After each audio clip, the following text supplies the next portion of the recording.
नन्हे मुन्ने बच्चे तेरी मुट्ठी में क्या है, अगर मुट्ठी में है तकदीर हमारी, हमने किस्मत को बस में किया है। किस्मत अपनी अपनी संभालनी, कुछ नहीं दसनी और मुट्ठी बंद रखनी, मौका लगे नासा खाने को तो बाड़ी लानी आपू जानी।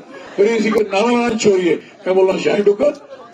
डुकर कौन था? ये सारी जमीन, पानी, चश्मे, दरिया, जंगल, बर्फ, एक ये डुकर।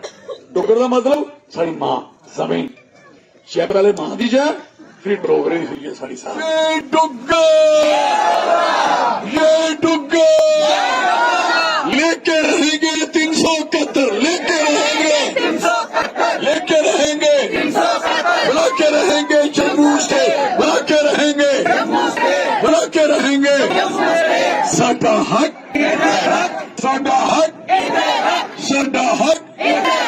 फिर नारा में खड़ा, तख्त बदल दो ताए बदल दो, तुझे कहा बेईमानों का राय बदल दो, तख्त बदल दो ताए बदल दो,